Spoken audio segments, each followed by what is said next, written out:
Luca be winning here for Italy in 2024? Let's go ahead and find out, everybody, as we jump into the very first game of the Masters Finals of the 2024 Pokemon World Championships. For Luca, you are right away going to see this Miraidon next to this Urshifu, but for Yuta, it is going to be the Pelipper and the Landorus. This Landorus is in such a commanding position at the moment. You've got the rain on the field, so that not only allows Sansa's Storm to be able to deal 100% accuracy, but Pelipper is also rocking that helping hand. If you can give a boost to the Landorus with sheer force as the ability going through for something like a Sansa Storm, that is going to be able to remove the Miraidon from play.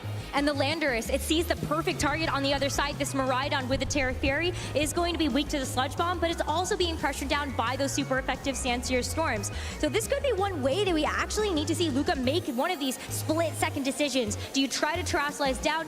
Do you try to get yourself off the field with something like a Volt Switch? It's going to come down to this first turn. The Urshifu on Luca's side as well, having that Focus Sash gives it a little bit of flexibility. You can apply a lot of pressure with something like the Surging Strikes, particularly boosted up by the opposing Pelipper's Rain, and really kind of provide a way of getting through that opposing Landorus. But let's see how this turn is going to play out. It does have a Focus Sash, so it's going to be able to withstand one of those hits as well before the Pelipper may be able to follow up. But that's why this Miraidon is going to be forced to have to manually switch off the field. It's going to be the Iron Hands that takes its place, hopefully able to take these hits also. You see the attack boost come through from this Quark Drive as, look at that, there is a Terrasalization.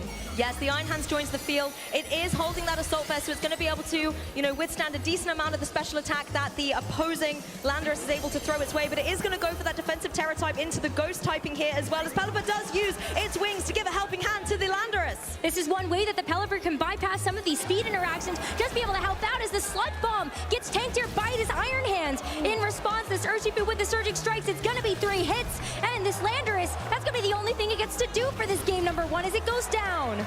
Fantastic play by Luca, the one-hit KO, removing this threatening Landorus from play. I love the way Luca was able to pivot this in here. From Yuta's side, it looks like he was thinking that Miraidon is going to go for the Terra Fairy. So then it's going to be a lot more vulnerable to something like the Sludge Bomb coming through from the Landorus. So a fantastic switch by Luca, not only using that Assault Vest to take the attack, but enabling the Urshifu to come through and get that damage on the board. It's a very tough turn for both of our trainers having to think about that, right? Is that Terra going to come through? Are you actually going to see a switch? And so both of them really having to make that quick decision. But where do we go from here, Lou? Because right now, Yuta is going to be down 1 Pokemon and critically down the Terra. It's gone. That's very true, and it's going to be interesting to see which Pokemon Yuta has in the back. If it is something like that Ice Rider Calyrex, you can start getting into a position where you might be able to set up the Trick Room and gain a little bit more momentum on your field. And we are going to see the Calyrex join the battle here now. This is your big offensive powerhouse. And again, you have the utility with something like the Pelipper to be able to go for a helping hand here, just to be able to boost up some extra damage. Or at the same time, try and deal out some big damage with a Hurricane, because those do hurt, considering it's holding a Life Orb. Yeah, but the problem here is that because that Terra is gone, this Calyrex can't even go for defensive Terra with the Terra Grass. Maybe a little bit of good news for it is Luca is going to remove the Urshifu from the field in favor of that Miraidon. So what is going to happen on this next turn as you see the Hadron Engine activate once again, and Calyrex is also going to get out of there. It's a little bit of a bait here, actually, as Amoonguss joins the field. So we do see this kind of slower mode in the back that was kept for Yuta as the Fake Out comes through into that Amoonguss. Going to be able to retaliate with a little bit of Rocky Helmet, as Pelipper does go for that Weather Ball, is going to be bringing the Water type attack down into Iron Hands, but not enough to get the knockout. The bulk there really prevailing for Iron Hands. Not quite enough, but now this Amoonguss is on the field. While it's not going to be able to go for something like the Spore because the electric terrain is active, none of these Pokemon will be able to get put to sleep. It does have the opportunity here to go for something like the Pollen Puff or the Clear Smog, just get a little bit of damage down, but it can also go for the Rage Powder if it wants to. That's what we see with this Pelipper switching off the field. This is what Yuta wants, though. You want to make sure that you have the Calyrex next to the Amoonguss so you can provide that redirection to enable a safe setup with the Trick Room. But it's always a little risky switching in, and at least if the... Oh, it's going to be just the Draco Meteor straight out the blocks here into the Amoonguss. That's gone. It does not have the redirectional support anymore. That's going to be another knockout here for Luca, as Yuta, just like that, is down to his 2 final Pokemon in this first game. The Wild Charge as well is going to have to be taken here by this Ice Rider Calyrex, and on this electric terrain, not only is he going to be able to get a boost from that, but you're also going to see that massive attack added in. The recoil, though, going to eliminate this Iron Hands from this game, but there's still so many more Pokemon that Luca gets to depend on. I mean, honestly, Luca has played this so well. Losing the Iron Hands is actually a benefit because you get the option to bring your Urshifu back onto the field, and it still has its Focus Sash intact. 2 more turns of this electric terrain as well for Miraidon to play around. Pelipper also does not want to have to face it. It looks like that's the full Yuta. Luca's gonna take game 1. What an explosive start to this match as well. First, second turn, very, very difficult decision there for both of our players to make. And Luca was the one that ended up getting it right. Exactly. I think as well, when you see the Pelipper in play, and we're so used to seeing Pelipper holding the focus sash, but the fact that it was there so vulnerable, you've got the Miraidon that's in the dominant speed tier, just able to apply so much pressure with any electricity it wants to throw its way. Things were looking very dire for Yuta. I have to say, coming into this match, Rosemary, you and I were talking about how turn 0 is going to be critical, and that's where the momentum is going to swing. And that's exactly what we saw happen here. Pelipper going for the helping hand, perfect. If this had been a Terra Fairy Miraidon on the opposing side, this would have been a knockout here for Yuta and would have already gained so much momentum. But Luca not enabling that for him here, instead switching in the Iron Hands and getting the KO on the Landorus instead. Had it been the Sandseer Storm, you're still doing a critical amount of damage to both Pokemon.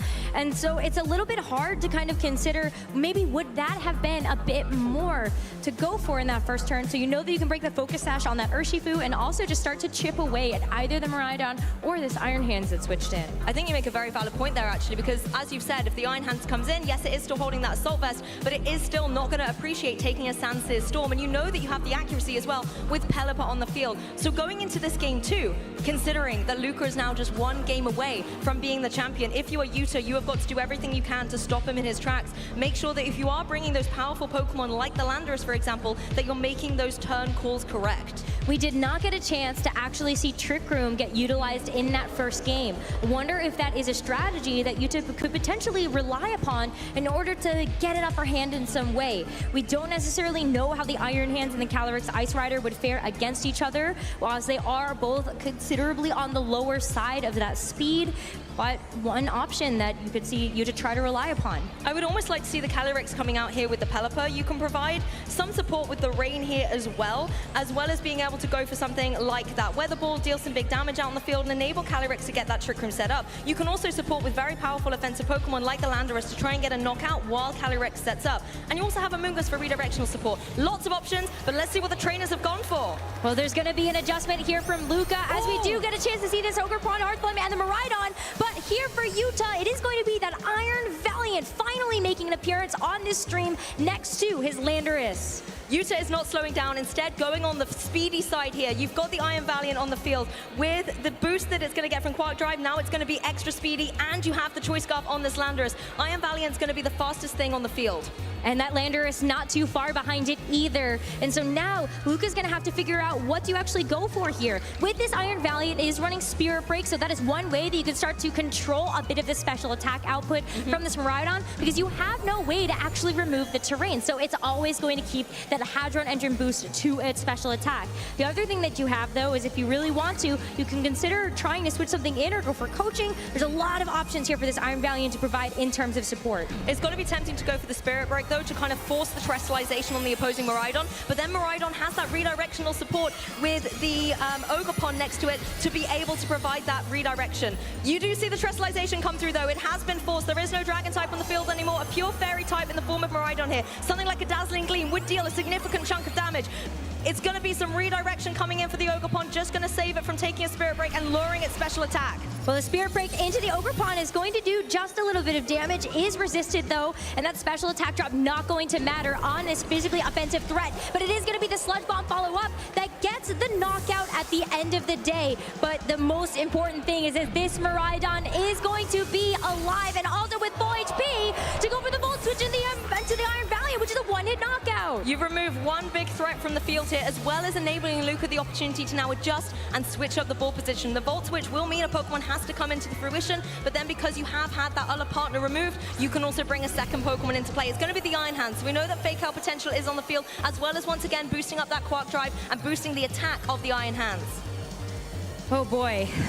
We've got two Future Paradox Pokemon in this match, but it's going to be Iron Hands that continues to prevail above all right now. Do you know what I wonder, though, is if Yuta is now going to completely switch things up here. You went with the fast mode front and center. Now you have the utility to bring in something slower from the back. It is that Calyrex Ice Rider, and you have the offensive pressure from something like the Landorus that could go for a lot of damage right now into both these opposing Pokemon. If you've got the Calyrex in play, you can try and get the Trick Room, and if there is indeed something like the Amoonguss in the back as well, that could be a fantastic endgame state for Yuta. It could be, but but there's not really a great way to remove this Miraidon before it can potentially get a decent amount of damage out. You look at the landers with this Sludge Bomb, and it's not necessarily guaranteed to be enough for a knockout in a lot of cases. So if there's any little bit of extra damage that could come through, maybe this Calyrex is able to withstand another attack. It's why this Terra is going to be so important to have preserved for something like this Ice Rider to have a defensive capability. I almost wonder if the Terra on the Landerers could be good as well, though, because, you know, fake outs in the field with the Iron Hands, you're locked into Sludge Bomb, and you're going to be able to do a significant chunk of damage to the opposing Miraidon here. If you do indeed go for something like the Ghost Terra, then you can avoid being hit by that fake out. But the Grass Terrestrialization is also a key component. A lot of decisions here for Yuta. A lot of decisions and not a whole lot of time to do it, as he is down a game in this set. One more win here and Luca's going to become your world champion. So it comes down to this. The Ice Rider Calyrex going to take on that Grass Terrestrialization. He's going to have to hope that it can get through and survive some of this damage, and that this Trick Room is going to be the exact environment that it wants to be in. But as there's going to be a fake out here, this Ice Rider Calyrex is not going to be able to get a chance to move, as a Sludge Bomb in return definitely not enough to knock out this Miraidon. So it's free to go for another Draco Meteor, another one-hit knockout, and that is going to be Luca one step closer to becoming the world champion. No stopping Luca at this point in time. You needed the helping hand to be able to get the KO with that Sludge Bomb. It just wasn't enough without a critical hit to completely deactivate this Miraidon on the field. Fantastic play from Luca here, and you see the Amoonguss coming in as well. The last two remaining Pokemon for Yuta in his bid to become the world champion. Trick Room is not in play. However, Amoonguss can now go for a little bit of redirection. You know that the opposing Miraidon is now locked into that Draco Meteor. It's had its special attack dropped, so it's not going to be dealing as much damage. Yeah, and if you are able to actually get this Trick Room set up, then it is going to be an easier way to try to get through this Miraidon. You have the speed in your control, and you will be able to start dishing out some of these Glacial Lances. As Miraidon does go for a Draco Meteor, though, into the Amoonguss, it's going to do a decent amount of damage. And no redirection coming through here. Instead, just the natural double target from Luca into the Amoonguss. On. The Iron Hand's going to take a little bit of recoil from the Rocky Helmet, but critically, Yuta still has two Pokemon remaining on the field. It did not go for the redirection. It goes for the Pollen Puff, has Calyrex's back, and if Calyrex is going for the Trick Room, it flips the match on its head. Now the speeds are going to be in control potentially for this Ice Rider Calyrex, but we have to see how it's going to fare against something like this Iron Hands. Iron Hands is definitely a Pokemon that can be trained to be very, very slow, and in some situations can indeed match that Calyrex in form. So we're going to have to see exactly how these trainers have trained their Pokemon in terms of speed and who is going to be the faster. Amoonguss really sitting on borrowed time here. There's no other Pokemon to switch out with, so the regenerator ability is null and void. And because the electric trainer's on the field, you cannot go for any spores. If anything, Amoonguss here needs to maybe, I think, only go for the redirection. You've got Clear Smog, but I don't think that's going to do too much. Although into the Miraidon, it might be enough. It might be enough, absolutely, but Amoonguss and Trick Room is going to be the first to move. Iron Hands is going to take a very pitiful amount of damage there, and as it goes for the Drain Punch now, it is going to get a little bit of recoil thanks to hitting into the Rocky Helmet. And it went before the Calyrex as well, so able to get a little bit of damage back. This could be indicative of how they are trained indeed. Of course, Amoonguss does go down, and now Calyrex has the utility to go for that Glacial Lance. Instead, however, it's high horsepower. I mean, that's one way to do it. You get a KO, and you will get the Chilling Neigh boost as well, but Miraidon is yet to move. It is yet to move, but it is at -4 special attack. So it may be, as long as this is not going to be a critical hit, it is going to just do a little bit of damage at a time. Now that Miraidon is at -6, as the Farigiraf is now going to come in as that fourth and final here for Luca. This is not what you want to see if you are the Calyrex here. Not only is the Electric Sea boosting up the defense on Farigiraf's side, but it is rocking that foul play. And as your attack boost from Chilling Neigh get higher and higher, foul play's potential gets bigger and bigger. Calyrex going for the Glacial Lance. However, this is going to be enough to get the KO on Miraidon, but Farigiraf, no, it's still here. It's going to have to take another one of those. It's going to have to take another one, and it's going to have to survive another attack coming in from this Farigiraf. And so, as we see the Chilling Neigh boost come up one more time, it's going to be even more detrimental as the foul play goes into the Calyrex and brings it down so low. So close, but Calyrex hanging on. It is now a 1v1. Calyrex is going to move first. This is a single target down into the Farigiraf. And that's going to be enough for the knockout. We're going to a Game 3 between Yuta and Luca. Does it get closer than this, Pokemon trainers? Game 3, Masters Division, Pokemon World Championships. I'm on the edge of my seat. I'm not even in my seat, Rosemary. It's that intense. Oh my goodness. Here we go. I cannot believe how down to the wire that went. So much to take away from the last couple of turns of that game. as we ended up seeing the Trick Room get set up, the Iron Hands did move first in Trick Room. What an interesting takeaway from that game. Trick Room was honestly very interesting here. Not only were the speeds, like you said, with the Iron Hands and the Calyrex interesting, but the key thing for me was that Amoonguss. It was able to hang on 2 hit points remaining. That was the completely pivotal thing, and you can see the celebration there from Yuta, knowing that that was clutch to be able to close out the end game. But also I love the turn where he set up the Trick Room and did not go for the redirection, instead going, okay, Luca, if he goes down into the opposing Calyrex, then it's over anyway. But if he doubles down into this Amoonguss and I allow it to have the Pollen Puff boost, that's exactly what Calyrex needed in the end game as well. So fantastic to see that come into play. It did. You could see just how much the HP differential got made up there from that Pollen Puff. Absolutely. I mean, there you go. Even just being able to deal that Rocky Helmet chip, you can see Luca was a little bit disappointed not being able to actually get the knockout there. And so as this Iron Hands gets to go for another attack, it has to take that high horsepower, ends up getting knocked out for all of its troubles. But then we finally get into the last couple of moments where it's the Farigiraf with the foul play versus this Ice Rider Calyrex that had those attack boosts from Chilling Neigh. Honestly, that can be so detrimental. If you get those attack boosts up, we know how much damage Foul Play is capable of, but look at that, 35 hit points remaining, and I would be so interested to go back and do the maths on whether that Pollen Puff was indeed super critical towards the end. Farigiraf goes down though, the single target, doing that extra bit of damage to push it over the edge, as well as obviously having had the boost just meant that it was going to be a fall for the Giraffe there. But now, Pokemon trainers, it is game 3. 1 game separates these 2 trainers from world champion and runner-up. Cannot believe this is what it all comes down to. You could feel the energy right now as both of them get locked in and ready to go for this 3rd and final game.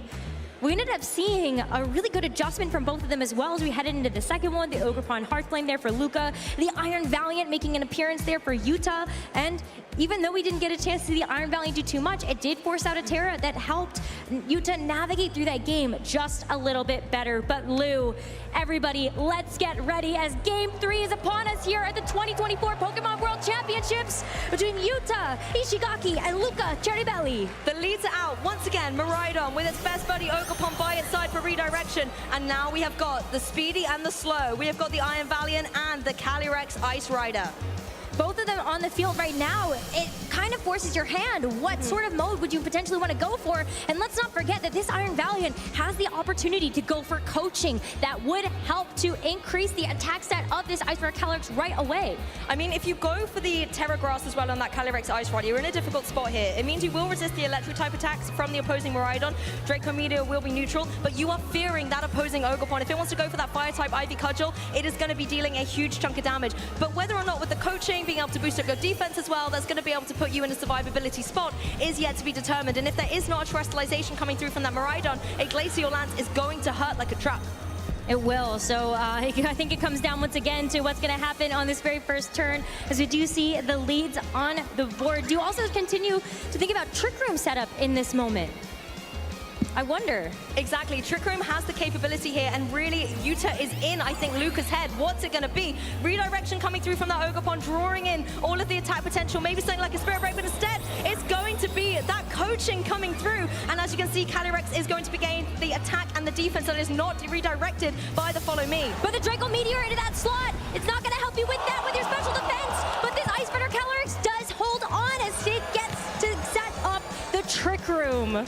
Now the speeds are very, very interesting. The Iron Valiant in a little bit of a detrimental position, but you could always use this opportunity to switch something in from the back, or let the Iron Valiant go down, be happy for it to be KO'd, and allow it to try and go for something in return here. You could always maybe switch it out for something like the Amoonguss, maybe just get some Rocky Helmet damage here, but for me it's about the Calyrex. In this situation, do you actually go for a Protect and allow 1 turn of Trick Room to allow for a ball position switch from that Iron Valiant, or do you just go for the Glacial Lance? I think you just have to try to make the most of the attack boost that you've been given, right? You may not necessarily be able to get a big knockout onto this Ogerpon, but also depends on maybe how these are trained, but at the very least you've scared away this Miraidon. It is going to retreat, and instead it is going to be Iron Hands that takes its first place. So let's see what happens from here after we see this attack boost for the Iron Hands. Well, Yuta doesn't necessarily want to see this Iron Hands. We know that it has the potential to be faster in Trick Room against that Calyrex, and with the very low HP remaining, it's got something like a Fake Out, should be able to get the edge on it. The Pelipper joining the field, though, bringing that rain is just going to enable none of these Fire-type attacks to deal as much damage, but Ogerpon playing defensively and going for that Spiky Shield.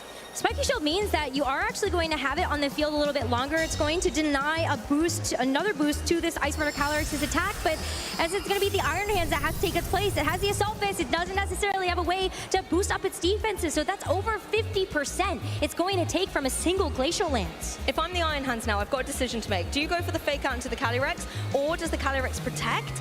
And then you wouldn't go for the Fake Out into the Pelipper, because if you leave the Calyrex unchecked, another Glacial Lance is going to do a huge chunk of damage. But if you leave the Pelipper unchecked, something like the Weather Ball is going to hurt going down into the, or a Hurricane even, into the opposing Ogerpon. That's why we're going to see the Amoonguss actually end up taking this Pelipper's place instead, and the Calyrex smartly protecting itself so it doesn't have to fear a Fake Out. Fake Out does go into the Amoonguss though, so now that you see that come through, it's going to be a little bit more Rocky Helmet recoil and the Ivy Cudgel going into the protected Calyrex. I really like this play by Yuta. It's sacrificing a ton of Trick Room to switch up the ball position, because now Amoonguss going to be the slowest thing on the field. It can go for something like the Pollen Puff and help that Calyrex regenerate a little bit of HP, particularly with the rain in play. It gives it a little bit more defensive support, or at the same time you can go for that redirection. You know that the Iron Hands only has single target type attacks, so you can draw them in. Obviously the Ogerpon, however, being a grass type, is not going to be affected by that Rage Powder, so it makes things difficult. It does make it difficult, meaning that if you try to redirect away something like an Ivy Cudgel, or even just a Wood Hammer, this Calyrex is already not going to be sitting at a very healthy amount of HP. So as you head into this next turn, we are going to end up seeing a Terrassalization first, and let's see what it's for. Nice to see it a little bit later in the game, but it is indeed going to be on the Ogerpon here, dropping its grass type and just becoming a fully fledged fire type in this rain on the field here, trying to maybe use that embody aspect to boost up the attack stat and get rid of this Amoonguss. Would be nice, but the Amoonguss going for the Rage Powder means it's going to work because it did get rid of that grass typing. So it's going to draw this attention away from this Ogerpon, as it also has to take the low kick. Another little bit of chip damage down to this Iron Hands as the Glacial Lance hits into both of these targets. The Iron Hands is definitely going to go down, and the Ogerpon, now that it has removed that grass typing, it still only takes about half of that damage. It's still going to be vulnerable though, considering that's another chilling Nay boost that the Calyrex has got. The Ivy Cudgel going to come through in the rain down into this opposing Amoonguss. It's going to be able to hit hard, and it is enough to get the knockout. Ooh, the knockout even through the rain. That is what you can see from just this embody aspect attack boost, really trying to help out there. It allows Yuta to bring in something else, and this Calyrex in Trick Room is still going to be one of the faster things on the field, but it's going to be the Farigiraf now that's going to take this Iron Hands' place. This gets very interesting now. You've got the defense boost coming through from the Electric Sea, but you've also got Pelipper, generally on the slower side Pokemon-wise on the field. But whether the Pelipper or the Farigiraf are going to be able to move first could be critical here. Pelipper in a prime position to target down something like a Weather Ball into that Ogerpon and remove it from play. At the same time, Farigiraf doesn't want to have to take another one of these Ivy Glacial Lancers, maybe doubled up from the Pelipper, could be enough to get the KO. You have got the other boost. Ogerpon may go down to another Glacial Lance. This is the last turn of Trick Room though, so we are going to have to see Yuta try to make the most of it. And while you have all of these boosts intact, even the sliver of HP means that you will be up and ready to go for something like another attack. Now that there is also this Terrassalization on the Ogerpon, there's no way that Farigiraf can actually Terrassalize to a water type to try to resist some of this damage. So we see the Ogerpon go for the Spiky Shield here. Very safe play to make sure that it will be one of the fastest things outside of this Trick Room. So when we do see this attack from this Calyrex Ice Rider, it is not going to end up attacking into the Ogerpon there. But critically, we also don't see a helping hand from this Pelipper. But the Farigiraf going for the foul play will get the knockout onto the Calyrex, but what is this Pelipper going to do? I mean, I don't know if there's too much that it can do here. The foul play removing the restricted here. Pelipper was going for the Weather Ball. It is finding its mark down onto that Farigiraf. Rain boosted, Life Ball boosted. It gets the knockout. But both these trainers now, as Trick Room ends, forced to their last two remaining Pokemon. Pelipper's going to be joined by the Iron Valiant, and it's going to be the Miraidon joining the Ogerpon.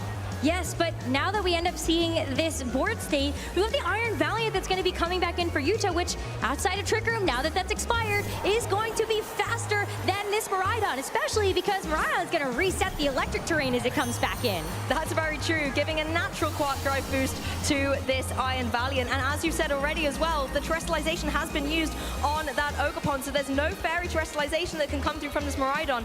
I have to say though, the one thing for Ogerpon here is that redirection. If you want to go for the follow me and save the Miraidon from having to take a powerful Spirit Break from the Iron Valiant, that can be exactly what the Miraidon needs in order to get some damage down on the field. You could go for something like a Dazzling Gleam, but there is the potential of a White Guard on the opposing side, so I think you've got to lock in something that's going to be boosted by the Electro Train, maybe the Electro Drift. I think it's time to see it. I think it might be time to see it as well. We saw how much the Volt Switch from the Miraidon did into the Iron Valiant before, so we know that an Electro Drift would certainly be able to get the knockout as well. Yuta still hasn't used Terra though, and there is a very good defensive Terra, but you take a look at this Pelipper being able to terrestrialize to the grass type. Yeah, Pelipper can't protect either, so it's going to be completely vulnerable to any electric type attacks that are coming its way. So I think as you have got the terrestrialization in your back pocket, Yuta needs to unveil it now, and I think that's exactly what we're seeing, Rose.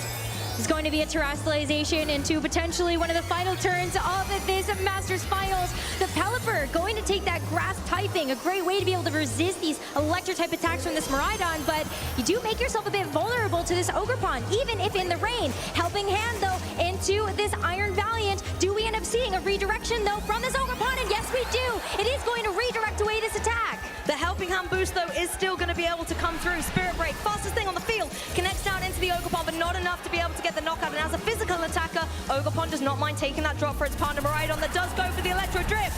The Electro Drift into this Iron Valiant is going to be enough to secure the knockout here. You see the headset come off, and Yuta knows this might just be all she wrote. This Pelipper, this last bastion of hope here for Yuta to try to get through this game, but the rain has stopped. The protection is gone here for this grass-type Pelipper. And as we see the forfeit locked in, we got to see Luca Ceribelli become your 2024 Pokemon World Champion.